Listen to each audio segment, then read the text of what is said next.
सबै साथीहरूलाई म यो बन्दाबन्दीको अवस्थालाई केही अनुभवहरू अध्ययनहरू एक आपसमा बाँड्ने अभियान अन्तर्गत यो लाइभ कार्यक्रममा प्राय उपस्थित हुने गरेको छु।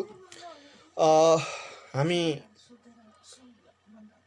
यो बन्दाबन्दीको अवस्थालाई कसरी सदुपयोग गर्ने र यसमा अलिकति वैचारिक काम पनि होस् भन्ने हिसाबले हामी यो खालको लाइभ कार्यक्रममा म आफू पनि निरन्तर उपस्थित भएको छु र मैले सबै साथीलाई उपस्थित हुनको निम्ति पनि आग्रह गरिरहेको छु।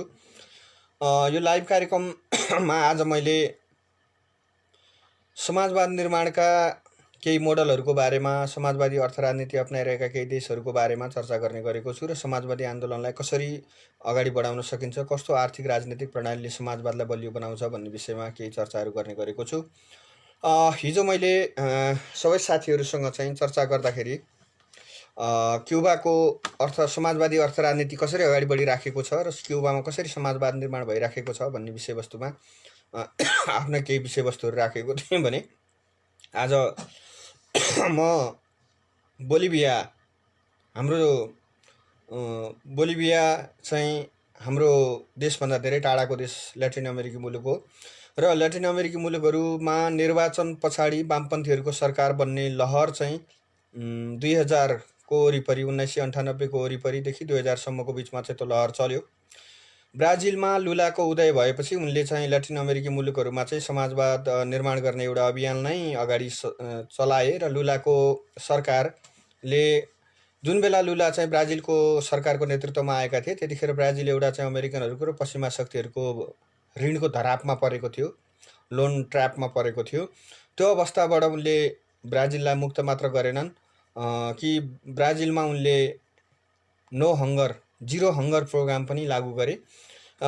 त्यस पछाडि चाहिँ लुलाको ब्राजिलको उदयले ल्याटिन अमेरिकी मुलुकहरू, भेनेजुएला, त्यस पछाडि चाहिँ यो इभा मोरालेसहरू बोलिभियामा उदय भयो र बोलिभिया पनि एउटा चाहिँ समाजवादी अर्थराजनीति निर्माण गर्ने एउटा देश मध्येको रहिरहेको छ।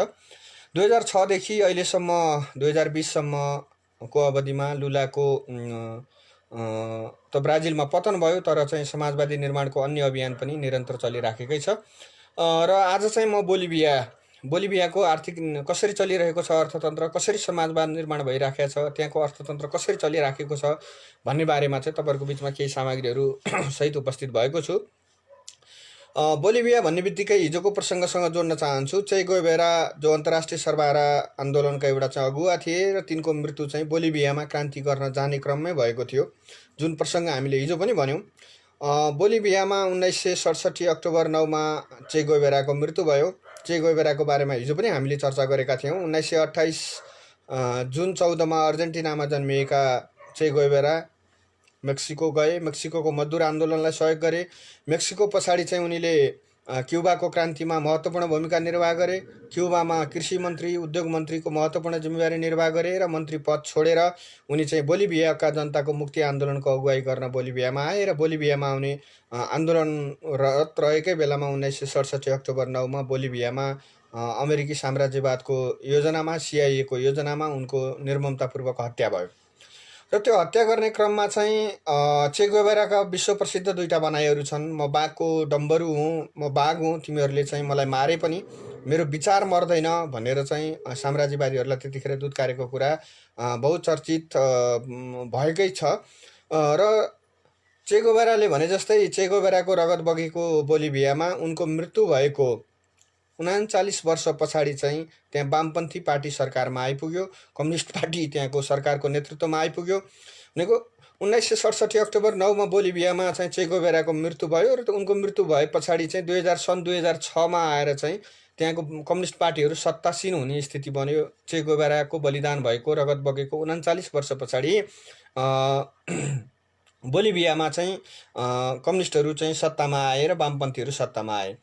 सन् 2006 को 6 सम्ममा चाहिँ इभा मोरालेस अथवा चाहिँ उनको पार्टी चाहिँ खासै चर्चाको उसमा थिएन। 1906 को पहिलो महिनाको 22 तारिक भनेको जनवरी 22 तारिकमा चाहिँ समाजवादका लागि आन्दोलन नामक एउटा खासै लामो पृष्ठभूमि नभएको एउटा सङ्गठन चाहिँ त्यहाँको को नेता इभो मोरालेस चाहिँ बोलिभियाको राष्ट्रपति भए र 2006 देखि अहिलेसम्म चाहिँ उनले बोलिभियाको सत्ता सरकारको नेतृत्व गरिराखेका छन्। र बोलिभियाको मा यो लामो समयसम्म आइपुग्दाखेरि चाहिँ यो 39 वर्ष पछाडि कम्युनिस्टहरू अथवा चेको सादत भएको लामो समय पछाडि बोलिभियामा चाहिँ इभा मोरालेसको शासन सुरु हुनुभन्दा अगाडिसम्म बोलिभियाको अवस्था कस्तो थियो त हामी त्यसतर्फ संक्षिप्तमा चर्चा गरौँ। त्यस बेलासम्म चाहिँ बोलिभियामा चाहिँ साक्षरता दर अत्यन्त कमजोर थियो, अत्यन्त न्यून थियो, केवल जम्मा 13% मात्र। 2006मा बोलिभियामा चाहिँ साक्षरता दर केवल 13% मात्र थियो भने देशको कुल जनसङ्ख्याको 60.6% जनसङ्ख्या चाहिँ गरिबहरू थिए, गरिबीको रेखामुनि चाहिँ जनसङ्ख्या थिए। यद्यपि बोलिभियासँग सम्भावना अत्यन्त धेरै भएको देशमध्येको पर्छ बोलिभिया, किनभने त्यो प्राकृतिक स्रोत साधन, तेल उत्पादन, खनिजहरूको प्रशोधन आदि इत्यादिका कुराले राम्रो सम्भावना बोकेको देश हुँदाहुँदै पनि 60.6% जनसङ्ख्या निरपेक्ष गरिबीको रेखामुनि रहने, 38 चाहिँ गरिब रहने र निरपेक्ष गरिबीको रेखामुनि चाहिँ 38% जनसङ्ख्या रहेको अवस्था थियो। भनेको कुल गरिबहरूको सङ्ख्या चाहिँ 60.6% थियो भने निरपेक्ष गरिब भनेको चाहिँ दिनको $1.9 पनि खर्च गर्न नसक्ने जनसङ्ख्या चाहिँ टोटल जनसङ्ख्याको 38% जनसङ्ख्या रहेको थियो। ग्रामीण क्षेत्रमा केवल 25% घरधुरीमा मात्र विद्युत सेवा पुगेको थियो। देशको पेट्रोल, ग्यास लगायतका खानीजन्य उद्योगहरू चाहिँ विदेशी दलालहरूको, मूल्यत अमेरिकन मूलका पुँजीपतिहरूको हातमा चाहिँ थियो भने देशमा बेरोजगारीको दर चाहिँ अत्यन्तै उच्च थियो। देशको अधिकांश मानिसहरू कृषि पेसामा भए तापनि कृषि क्षेत्रको उत्पादन बढ्न सकिरहेको थिएन। कुलग्रास्त उत्पादन कमजोर थियो कृषि क्षेत्रको। देशमा धनी र गरिबहरू बिचको खाडल चाहिँ उच्च थियो। त्यो अवस्थामा चाहिँ 2006मा त्यो खालको आर्थिक अवस्थाको बिचबाट चाहिँ इभा मोरालेस चाहिँ बोलिभियाको निम्ति राष्ट्रपतिमा निर्वाचित भएका थिए। पुँजीवाद चाहिँ के हो भन्ने सवालमा केही आधारभूत दृष्टिकोणहरूमा बोलिभियामा सत्तामा आएका चाहिँ इभो मोरालेसको राम्रो खालको दृष्टिकोण थियो। इभो मोरालेस भन्ने गर्थे पुँजीवाद नै मानवताको सबैभन्दा ठुलो शत्रु हो र विश्वव्यापीकरणले, पुँजीवादका कारण सिर्जना भएको विश्वव्यापीकरणले सृष्टि गरेको आर्थिक नीतिहरूले हामीलाई बहुराष्ट्रिय निगमहरूको भारी बोकाएको छ र त्यसको परिणामस्वरूप दुःख र बेरोजगारी मिलिराखेको छ भन्थे इभा मोरालेस। पुँजीवाद नै मानवताको सबैभन्दा ठुलो शत्रु हो र विश्वव्यापीकरणले सृष्टि गरेको आर्थिक नीतिहरूले हामीलाई बहुराष्ट्रिय निगमहरूको भारी बोक्ने खेताला बनाएको छ र त्यसको परिणामस्वरूप चाहिँ हरेक देशहरूले बेरोजगारी र गरिबी पाएका छन् भन्ने निष्कर्षमा चाहिँ उनी थिए। इभा मोरालेसको चाहिँ मूल रूपमा समाजवादी वामपन्थी एउटा कम्युनिस्ट हुनुको नाताले उनी आफू सत्तामा आइसके पछाडि पनि अब के गरेर चाहिँ यो समाजवाद निर्माण गर्ने, पुँजीवादले सिर्जना गरेको असमानता कसरी हटाउने, गरिबी कसरी निवारण गर्ने, शिक्षालाई कसरी चाहिँ आम नागरिक चाहिँ त्यत्रो अशिक्षित छन् तिनलाई कसरी शिक्षित बनाउने भन्ने विषयवस्तुमा चाहिँ केही चुनौतीहरू इभा मोरालेससँग थिए। त्यस सन्दर्भमा चाहिँ त्यसले पुँजीवादले उत्पन्न गरेका असमानताहरूका विरुद्धको नलडिकन समाजवादतिरको यात्रा सम्भव हुँदैन भन्ने निष्कर्ष चाहिँ इभा मोरालेसको चाहिँ राम्रोसँग चाहिँ बोध भएको हामी देख्दछौँ। र त्यही सन्दर्भमा इभा मोरालेसले के भन्ने गरेका छन् भने म इभा मोरालेसकै एउटा कोटेसन यहाँ ल्याइँदैछु। मेरा लागि वामपन्थी हुनु भनेको असमानताको विरुद्ध लड्नु हो। म अझै पनि विश्वस्त छु कि स्वतन्त्रताका लागि हामी सबै लड्दैछौँ, तर स्वतन्त्रताको आधारभूमि चाहिँ समानता र न्याय हुनुपर्दछ भनेर चाहिँ इभा मोरालेसले भन्थे। यो एकदम सुन्दर छ उनको भनाइ। मेरा लागि वामपन्थी हुनु भनेको असमानताको विरुद्ध लड्नु हो र म अझै पनि विश्वस्त छु कि स्वतन्त्रताको लागि हामी सबै लड्दैछौँ, तर स्वतन्त्रताको आधारभूत शर्त अथवा आधारभूमि चाहिँ समानता र न्याय हो भन्ने कुरामा चाहिँ इभा मोरालेस चाहिँ प्रतिबद्ध भएको देखिन्छ। उनले यो कुरा भनेका पनि छन्। र 2006मा इभा मोरालेस सरकारमा आए पछाडि तेल उत्पादन गर्ने कम्पनीहरू, ग्यास उत्पादन गर्ने कम्पनी, माइनिङ कम्पनीहरू, विद्युत, टेलिफोन र रेलवे सेवालाई उनले चाहिँ राष्ट्रियकरण गरे। भनेको देशको प्राकृतिक स्रोत साधनबाट चल्ने सम्पूर्ण स्रोत साधन 2006मा इभा मोरालेस चुनावैबाट सरकारमा आए पनि हामी कहाँ एउटा चाहिँ यो हाम्रो लागि एउटा अलि बढी मिल्दोजुल्दो सन्दर्भ सामग्री हुनसक्छ। नेपालमा पनि नेपालको कम्युनिस्ट पार्टी चाहिँ सरकारमा आएको छ र ऊ चुनावबाटै आएको छ भने इभा मोरालेस पनि चुनावबाटै आएका थिए। उनले के गरे आएपछि भने तेल, ग्यास उत्पादक कम्पनी लगायत माइनिङ, विद्युत, टेलिफोन र रेलवे सेवालाई चाहिँ राष्ट्रियकरण गरे भनेको देशको मूल अर्थतन्त्रको हिस्सालाई राष्ट्रियकरण गरे। राज्यले प्राकृतिक स्रोत साधन र बजारमासतिर नियन्त्रण कायम गर्ने चाहिँ अर्थनीतिलाई उनले अपनाए। अमेरिकी साम्राज्यवादको पिछलग्गु सरकार रहँदा निजी क्षेत्रले सञ्चालन गर्ने ग्यास उद्योगले जम्मा त्यतिखेर चाहिँ 0.6 बिलियन अमेरिकी डलर राजस्व बुझाउँथ्यो। जुन बेला ह्युगो चावेज सत्तामा आउँदै थिए 2006 सम्ममा, त्यति बेला चाहिँ अमेरिकीहरूको नेतृत्वमा रहेका कम्पनीहरूले चाहिँ यो ग्यास र तेल उद्योगहरू चलाउँदाखेरि उनीहरूले बुझाउने राजस्व ती तेल र खाने यो खनिज तेल र ग्यासको क्षेत्रमा रहेका कम्पनीहरूले बुझाउने राजस्व चाहिँ जम्मा वार्षिक रूपमा 0.6 बिलियन अमेरिकी डलर राजस्व बुझाउने गरेका रहेछन्। त्यो स्थितिलाई अन्त्य गर्दै उनले राष्ट्रियकरण गरिसकेपछि चाहिँ जब ह्युगो चावेज आए उनले ती कम्पनीहरूलाई राष्ट्रियकरण गरे र राष्ट्रियकरण गरेर चलाउँदाखेरि चाहिँ सन् 2014मा आइपुग्दाखेरि 4.5 बिलियन अमेरिकी डलर चाहिँ तिनीहरूले राजस्वमा गर्ने योगदान चाहिँ त्यो खालको भयो। भनेको हामी कहाँ एउटा तर्क, मैले अस्ति पनि एउटा सन्दर्भ यहाँ राखेका थिएँ, कोभिड-19 पछाडि राज्य नियन्त्रित औद्योगिकरणमा जानुपर्छ भन्दा राज्यले नै उद्योग कल कारखाना चलाउन मिल्छ र भनेर पनि साथीहरूले जिज्ञासा राख्नुभएको थियो। राज्यले चलाएर त हिजो हामी फेल भइसक्यौँ भन्ने, हिजो गलत मनसाय, गलत राजनीति, गलत प्रवृत्तिका कारण हामी फेल भएका थियौँ, तर राज्यले नै चलाउँदाखेरि राम्रो हुँदो रहेछ भन्ने एउटा उदाहरण के दियो भने 0.6 बिलियन अमेरिकी डलर राजस्व बुझाउने ठाउँबाट राज्यले ती तेल र ग्यास जन्य चाहिँ उद्योगहरूको राष्ट्रियकरण गरिसके पछाडि 2014मा 4.5 बिलियन अमेरिकी डलर चाहिँ तिनीहरूले राजस्वमा गर्ने योगदान चाहिँ पुग्यो। बितेको पछिल्लो दशक भनेको यो 2010 यताको दशकमा राष्ट्रियकरणबाट मात्र इभो मोरालेसले राष्ट्रिय ढुकुटीमा 31.5 बिलियन अमेरिकी डलर चाहिँ रकम जम्मा गराउन सफल भए। कहाँको 0.6 बिलियन कर आउने अवस्थाबाट चाहिँ उनले चाहिँ यो पछिल्लो दशकमा चाहिँ सबै ग्यास उद्योगहरू, तेल उद्योगहरू राष्ट्रियकरण गरेर राष्ट्रिय ढुकुटीमा 31.5 बिलियन अमेरिकी डलर चाहिँ जम्मा पारेको देखिन्छ।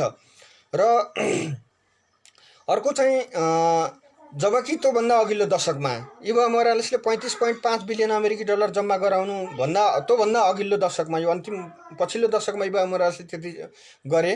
त्योभन्दा अघिल्लो दशकमा चाहिँ नवउदारवादी अर्थतन्त्र अपनाउँदाखेरि चाहिँ एक दशकमा अर्थात् 10 वर्षमा 2.5 बिलियन अमेरिकी डलर मात्रै सरकारी ढुकुटीमा जम्मा भएको थियो। त्यो तेल तथा ग्यास जन्य खानीजन्य उद्योगहरूबाट चाहिँ राष्ट्रियकरण भए पछाडि अघिल्लो दशकमा 2.5%, पछिल्लो दशकमा 31.5 बिलियन अघिल्लो दशकमा 2.5 बिलियन अमेरिकी डलर चाहिँ उदार पुँजीवादी अर्थनीति अपनाउँदाखेरि जम्मा भएको थियो भने ती उद्योगहरूलाई राष्ट्रियकरण गरिसके पछाडि 31.5 बिलियन अमेरिकी डलर चाहिँ राष्ट्रिय ढुकुटीमा इभो मोरालेसले जम्मा गराए। यसरी हेर्दा सन् 2006 देखि 2010 को बिचमा चाहिँ उत्पादन क्षेत्रमा मात्रै नयाँ रोजगारी उनले चाहिँ 4,85,000 जनालाई नयाँ रोजगारीको सिर्जना गरे र सन् 2013 सम्म आइपुग्दा राज्य नियन्त्रित अर्थतन्त्रको हिस्सा 35% थियो। 2006मा 0% थियो राज्य नियन्त्रित अर्थतन्त्रको हिस्सा भने 2013 सम्म आइपुग्दा उनले चाहिँ राज्य नियन्त्रित अर्थतन्त्र चाहिँ 2013 सम्म आइपुग्दाखेरि चाहिँ 7/13 भनेपछि 7 वर्षको अवधि भयो। 7 वर्षको अवधिमा चाहिँ 35% चाहिँ कुल अर्थतन्त्रमा चाहिँ यो समाजवादी अर्थतन्त्रको हिस्सालाई उनले पुर्याउन सफल भए। र ह्युगो चावेज ले मूल रूपमा समाजवादीकरण, उद्योगहरूको राष्ट्रियकरण गर्ने कुरालाई चाहिँ महत्त्वका साथ चाहिँ अगाडि बढाएको जस्तो देखिन्छ। र त्यो अभियान अन्तर्गत उनले चाहिँ के गरेका छन् भने बोलिभियाको अर्थतन्त्रलाई चाहिँ सकारात्मक ढङ्गले अगाडि बढाउने कुरामा यो चाहिँ इभो मोरालेसले सबैभन्दा सकारात्मक योगदान त्यहाँ गरेको देखिन्छ।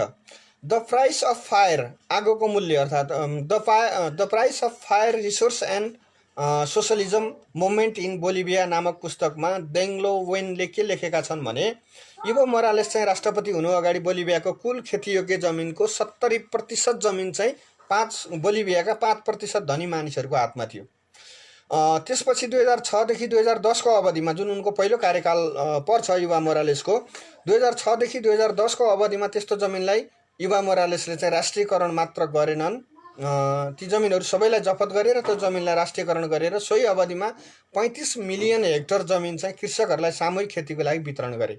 भन्नुको अर्थ चाहिँ भूमिमाथिको निश्चित भूमिपतिहरूको सामन्तहरूको अधीनमा रहेको जमिनलाई उनले जफत गरे र त्यो जमिनलाई चाहिँ उनले राष्ट्रियकरण गरे।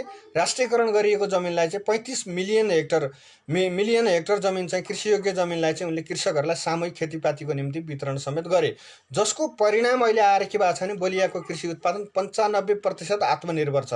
अर्थात् चाहिँ बोलिभियाको चाहिँ झन्नै अब 5% भन्दा धेरै कम हो, 95% चाहिँ कृषिमा आत्मनिर्भर छ। र ह्युगो चावेज आउनुभन्दा अगाडि कृषिमा आत्मनिर्भरता त त्यहाँ चाहिँ परिकल्पनाभन्दा बाहिरको कुरा थियो। सन् 2006 देखि 19 को करिब 13 वर्षमा चाहिँ इभो मोरालेसको शासनकालमा बोलिभियाको आर्थिक विकासका लागि अत्यन्तै फलदायी रहेको चाहिँ हामीले देख्दछौँ। र सन् 2005 मा बोलिभियाको कुल ग्रास उत्पादन चाहिँ पीपीपीमा अर्थात् चाहिँ पर्चेसिङ पावर प्रायोरिटीमा चाहिँ 38.1 बिलियन अमेरिकी डलर थियो, जो 5 भनेको इभा मोरालेस आउनुभन्दा अगाडि 38.1 बिलियन अमेरिकी डलर भएको चाहिँ बोलिभियाको अर्थतन्त्र चाहिँ 2018 सम्म आइपुग्दाखेरि चाहिँ उनकै शासनकालमा चाहिँ 89.35 बिलियन डलर पुगेको छ। भनेको यो चाहिँ कुल ग्रास उत्पादनको वृद्धि दर चाहिँ यो खालको चाहिँ देखिन्छ भने सोही अवधिमा प्रति व्यक्ति आय ह्युगो चावेज शासनमा आउनुभन्दा अगाडि चाहिँ 4000 भन्दा कम थियो त्यहाँको प्रति व्यक्ति आय, र उनले चाहिँ आफ्नै कार्यकालमा त्यो 4000 भन्दा कम भएको प्रति व्यक्ति आय 4000 भन्दा कम भएको प्रति व्यक्ति आयलाई चाहिँ प्रति व्यक्ति आय 7943 अमेरिकी डलर चाहिँ प्रति व्यक्ति आय चाहिँ 2018-19 सम्म आइपुग्दाखेरि चाहिँ इभा मोरालेसको शासनकालमा बढेको छ। यसको अर्थ हेर्दाखेरि चाहिँ झन्नै डबल उनको शासनकालमा चाहिँ प्रति व्यक्ति आमदानी पनि दोब्बरले बढेको चाहिँ देखिन्छ। इभा मोरालेसको कार्यकालको औसत आर्थिक वृद्धि दर 4.9% रहेको छ र विश्व बैंकका अनुसार चाहिँ बोलिभियामा गरिब र धनी बीचको असमानता तीव्र रूपमा घटिरहेको छ। अहिले गरिब र धनी बीचको असमानता पुँजीवादले विश्वभरि बढाइराखेको छ। चाहिँ त्यो पनि एक दिन हामी सन्दर्भ मिलाएर चर्चा गरौँला कसरी असमानता पुँजीवादले बढाइराखेको छ भन्ने बारेमा। तर विश्वव्यापी रूपमा धनी र गरिब बीचको असमानता बढिरहँदाखेरि चाहिँ बोलिभियामा चाहिँ स्वयं विश्व बैंकले नै के भनिराखेको छ भनेदेखि चाहिँ बोलिभियाको चाहिँ हुने र नहुने बीचको चाहिँ अन्तर चाहिँ धनी र गरिब बीचको अन्तर चाहिँ तीव्र रूपमा घटिरहेको छ। यो असमानता 0.6 बाट घटेर चाहिँ सन् 2014 मा 0.47 मा आइपुग्यो र इभा मोरालेसकै छोटो कार्यकालमा सन् 2006 देखि 18 को अवधिमा बोलिभियन नागरिकको प्रति व्यक्ति आमदानी दोब्बरले बढेको छ। र अब इभा मोरालेसले यो परिणाम दिनको निम्ति के खालको नीतिहरू अपनाए, कस्तो खालको अर्थनीति अपनाए भन्ने कुरामा संक्षिप्तमा राखौँ। उनका केही प्रभावकारी कार्यक्रमहरूको बारेमा चर्चा गरौँ। एउटा चाहिँ पहिलो कार्यक्रम उनको चाहिँ गरिबी निवारणको लागि सामाजिक कार्यक्रम भन्ने एउटा कार्यक्रम उनले चाहिँ चलाए। त्यो कार्यक्रम अन्तर्गत चाहिँ उनले के गरे भन्दाखेरि चाहिँ यो कार्यक्रम अन्तर्गत चाहिँ उनले कम आमदानी भएका बोलिभियन नागरिकहरूको लागि लक्षित गरेर 1,27,000 घर निर्माण गरेर गरिबहरूलाई चाहिँ घर वितरण गरे। र सन् 2018 मा चाहिँ यो यस्तो खालको घरहरू चाहिँ थप 23,000 घरहरू निर्माण गरेर चाहिँ वितरण गरियो र गरिबहरू चाहिँ अब घरबार विहीन नहुन् भन्ने एउटा अभियान चाहिँ उनले सम्पन्न गरे।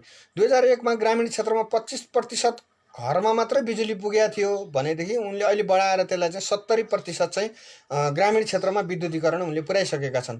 र बोलिभियामा प्रति व्यक्ति न्यूनतम ज्याला प्रति महिना 57 अमेरिकी डलर थियो बोलिभियामा उनको प्रारम्भिक शासनकालमा भने। उनी शासनमा आइपुग्दाखेरि चाहिँ सरकारमा आइपुग्दाखेरि भनेदेखि अहिले त्यसलाई बढाएर 267 डलर प्रति महिना पुर्याएका छन्। भनेको 57 अमेरिकी डलरबाट चाहिँ न्यूनतम ज्याला बढेर 287 डलर प्रति महिना पुगेको छ। यसले मजदुरहरूलाई, किसानहरूलाई र ज्याला श्रम गर्नेहरूको चाहिँ श्रमको सम्मान हुने एउटा खालको स्थिति पनि बनाएका छन्। सन् 2016 सम्म गरिब जनताको सङ्ख्या 60.6% बाट घटेर 38.6% र निरपेक्ष गरिबीको रेखामुनि रहेको जनसङ्ख्या 38% बाट घटेर 16.6% मा सीमित भएको छ। र यो निरन्तर घट्ने क्रममा छ र गरिबी निवारणको क्रममा चाहिँ यो अभियानमा चाहिँ उनलाई धेरै ठुलो सफलता प्राप्त गरेको छ। पछिल्लो चरणमा चीन पछि चाहिँ गरिबी निवारणमा उल्लेख्य सफलता प्राप्त गर्ने देशमा बोलिभिया अग्रपङ्क्तिमा छ। अब अर्को एउटा कार्यक्रम छ जुआन सिटो पिन्टो कार्यक्रम। अब यो चाहिँ त्यहीँको स्थानीय भाषामा भएको र यसको अङ्ग्रेजी उल्था नभएको हुनाले नेपाली उल्था पनि भएन। यसलाई चाहिँ त्यहीँको स्थानीय भाषामा भन्दाखेरि जुआन सिटो पिन्टो कार्यक्रम भन्ने एउटा कार्यक्रम छ।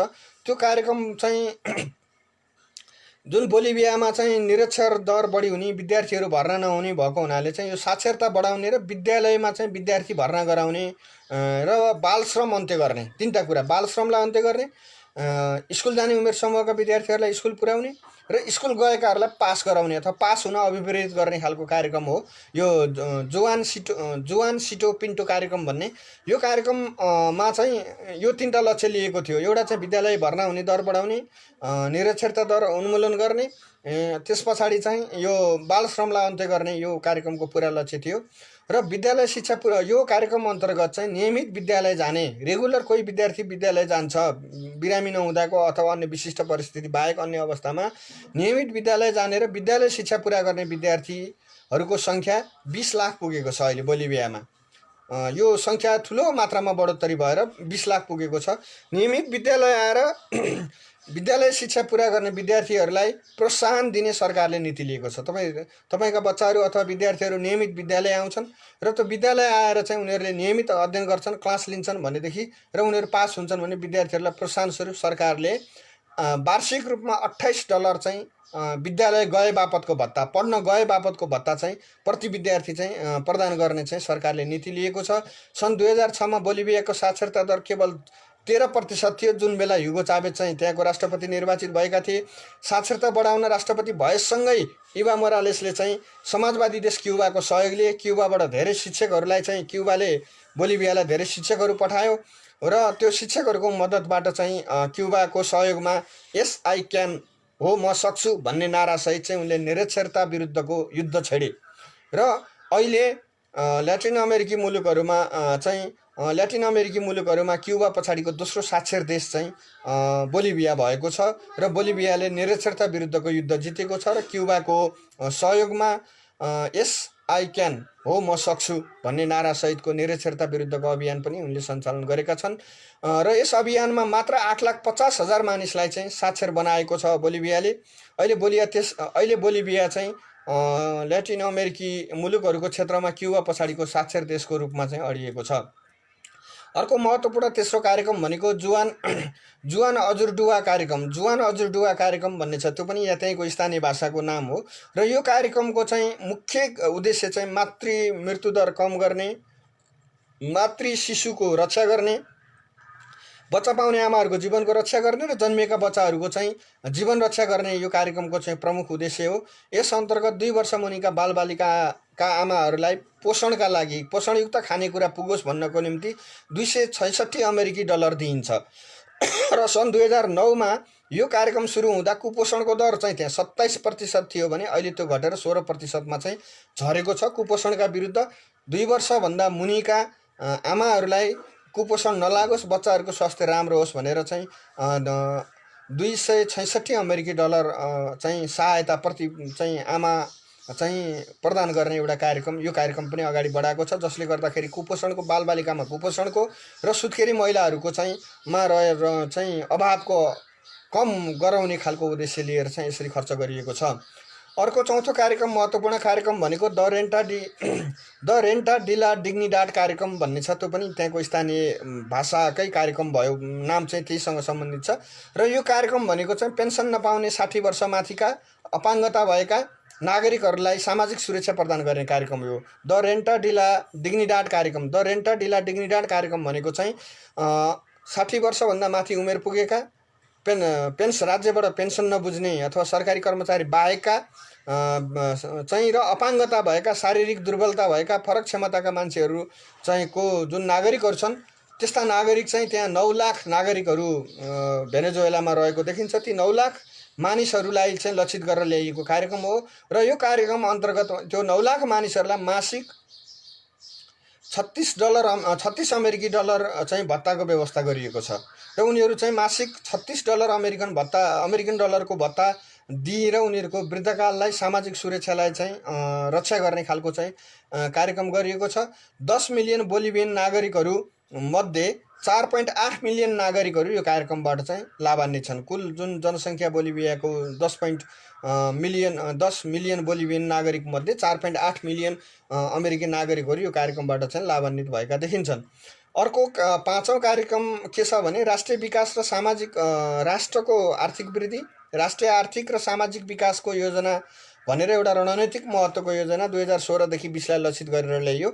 यो चाहिँ अहिले चलिरहेको कार्यक्रम हो भनेको यो 2020 मा यो कार्यक्रमको अन्त्य भएको छ 20को अन्तिमसम्ममा गरियो कार्यक्रमको अन्त्य हुनेछ। यसले उच्च आर्थिक वृद्धि दर, यो कार्यक्रमको मुख्य लक्ष्य चाहिँ उच्च आर्थिक वृद्धि दर कायम गर्ने, गरिबी निवारण गर्ने, आधारभूत सेवामा जनताको पहुँच विस्तार गर्ने र बृहत रूपमा सार्वजनिक लगानी बढाई उत्पादन बढाउने नीति लिएको महत्त्वाकांक्षी योजना हो। यस अन्तर्गत भौतिक पूर्वाधार विकास अन्तर्गत चाहिँ हाइड्रो कार्बन अन्वेषण, प्राकृतिक ग्यासको औद्योगिकरण र थर्मल हाइड्रो पावर निर्माण लगायतका ठुल्ठुला मेगा प्रोजेक्टहरू सञ्चालन गर्ने चाहिँ बोलिभियाको सरकारले नीति लिएको छ र ती कार्यक्रमहरू चलिरहेका छन्। यसरी बोलिभियामा समाजवादको विकासको लागि चाहिँ ठुल्ठुला कार्यक्रमहरू, रणनैतिक विकासका कार्यक्रमहरू र सामाजिक विकासका कार्यक्रमहरू, उत्पादनका साधनहरू चाहिँ राज्य नियन्त्रित भएर जाने, जस्तो त्यहाँको तेल, ग्यास लगायतका चाहिँ उत्पादन, भूमिको चाहिँ राष्ट्रियकरण गर्ने, राष्ट्रियकरण गरिसकिएको छ र भूमिलाई राष्ट्रियकरण गरिएको छ र सामूहिक खेतीको निम्ति जनतालाई वितरण गरिएको छ।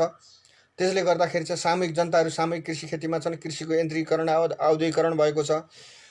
मेजर ठुला चाहिँ प्राकृतिक स्रोत साधन रहेको ग्यास र तेल, रेलवे जस्ता प्राकृतिक स्रोत साधनसँग सम्बन्धित भएका तेल र ग्यासका खानीहरू, माइनिङ खानीहरू राष्ट्रियकरण गरिएको छ र त्यो राष्ट्रले सञ्चालन गरेको छ। त्यसले राष्ट्रलाई फाइदा भएको छ। अर्को महत्त्वपूर्ण पाटो भनेको त्यहाँको चाहिँ सेवा क्षेत्रको रेलवे जस्तो नेटवर्क चाहिँ राष्ट्रियकरण गरिएको छ र त्यो चाहिँ आधारभूत मूल्यमा जनतालाई त्यहाँको सेवा प्रदान गरेको छ। गरिबहरूलाई घर निर्माण गरेर आवास सुविधा ग्यारेन्टी गरिएको छ। बच्चाहरूको पोषणको ग्यारेन्टी गरिएको छ। 2 वर्षभन्दा मुनिको बच्चाहरू, सबै बच्चाहरूको पोषणको ग्यारेन्टी गरिएको छ। स्कुल जाने उमेर समूहका बच्चाहरूलाई स्कुलमा चाहिँ पढ्न जाँदाखेरिको निम्ति शुल्क लाग्ने त परे जाओस्, अझै उल्टो भत्ता दिने खालको चाहिँ नीति त्यहाँ चाहिँ सरकारले अगाडि बढाएको छ। र सामाजिक आर्थिक रूपान्तरणको निम्ति, सामाजिक न्यायको निम्ति चाहिँ 60 वर्षभन्दा माथि पुगेर श्रम गर्न नसक्ने उमेर समूहका मानिसहरूलाई चाहिँ मासिक भत्ताको व्यवस्था गरेको छ।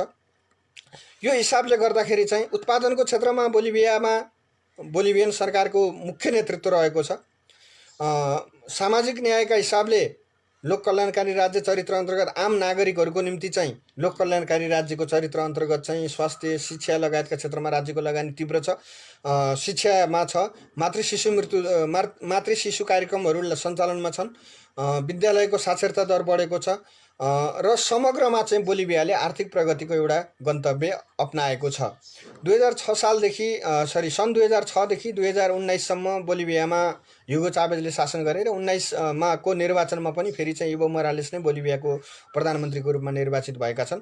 यसले के देखिन्छ भनेदेखि चाहिँ क्रान्तिकारी कार्यक्रमहरू लागू गर्नको निम्ति, समाजवादी कार्यक्रमहरू लागू गर्नको निम्ति र समाजवादतिर अगाडि बढ्नको निम्ति, समाजवादी अर्थनीति अपनाउनको निम्ति चाहिँ हामीलाई विद्रोही भएर अथवा विद्रोह गरेर सत्तामा आउने राजनीतिक पार्टीले मात्र गर्न सक्ने कार्यक्रम हो यो। चुनावबाट आउने कार्यक्रम आएका पार्टीहरूले सामान्य यसो सामाजिक सुरक्षितताका केही यसो आँखामा छारो हाल्ने खालका टाइपका कार्यक्रमहरू गर्ने हो।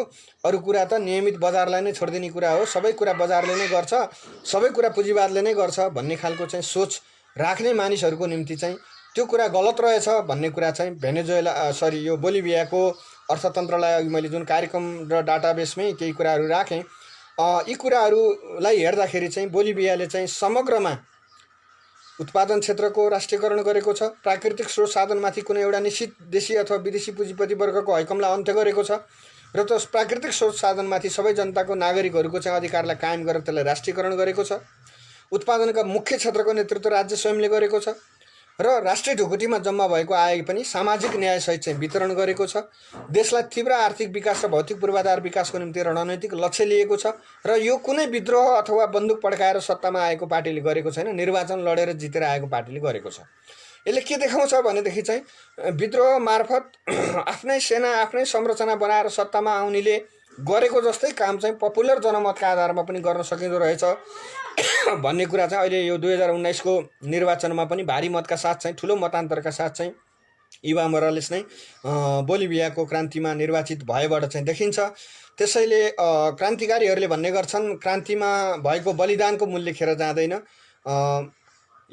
चे गुएभरा जस्ता क्रान्तिकारीहरूको रगत बगेको बोलिभियामा उनको मृत्यु भएको 39 वर्ष पछाडि त्यहाँ कम्युनिस्टहरू सत्तामा आएका छन् र उनीहरूले समाजवाद निर्माणको एउटा अभियानलाई अगाडि बढाएका छन् र हामी सबैले पनि बोलिभियाको मोडलबाट केही सिक्न जरुरी छ। मूलतः नेपाल सरकारले उत्पादनको क्षेत्रमा आफूलाई केन्द्रित गर्नुपर्छ र मेजर उत्पादनको सेक्टरको नेतृत्व राज्यले गर्नुपर्छ। राष्ट्रिय आयको वितरण समन्वयिक हिसाबले नेपालको सन्दर्भमा वर्गीय, जातीय, क्षेत्रीय लैङ्गिक उत्पीडनलाई अन्त्य गर्ने हिसाबले राष्ट्रिय आयको वितरण गर्नुपर्छ र चाहिँ उत्पादनको क्षेत्रको नेतृत्व आफूले गर्नुपर्छ भन्ने कुराको शिक्षा सन्दर्भ सामग्रीको निम्ति र सामाजिक सुरक्षाको हिसाबले, सामाजिक न्यायका हिसाबले तल्लो वर्गका जनतालाई केसम्मका सुविधाहरू दिन सकिन्छ भन्ने सन्दर्भ सामग्रीको निम्ति बोलिभिया हाम्रो लागि एउटा चाहिँ राम्रो मार्ग निर्देशन हुनसक्छ भन्ने कुरा राख्दै आजको यो पुस्तकको निम्ति पनि मैले लिएका सन्दर्भ सामग्रीहरू भन्ने गरेको छु। मैले सामान्यतया यसमा मैले चाहिँ मेरो अब प्रकाशनको निम्ति तयारी भएको समाजवाद र नेपाल भन्ने किताबबाट केही सन्दर्भ सामग्री लिएको छु, जो किताबको रूपमा छिट्टै आउँदैछ, र केही नेटबाट पनि केही सामग्रीहरू लिएको छु, र अघिल्लो मेरो पुँजीवादी र समाजवादी अर्थ राजनीतिक विकासक्रम भन्ने किताबबाट केही सन्दर्भ सामग्री लिएको छु, र विश्व ब्याङ्कको data book, world bank little data बुकबाट पनि केही तथ्याङ्कहरू लिएर मैले आजको सन्दर्भ सामग्री तयार पारेको र तपाईँहरूको बिचमा प्रस्तुत गरेको छु।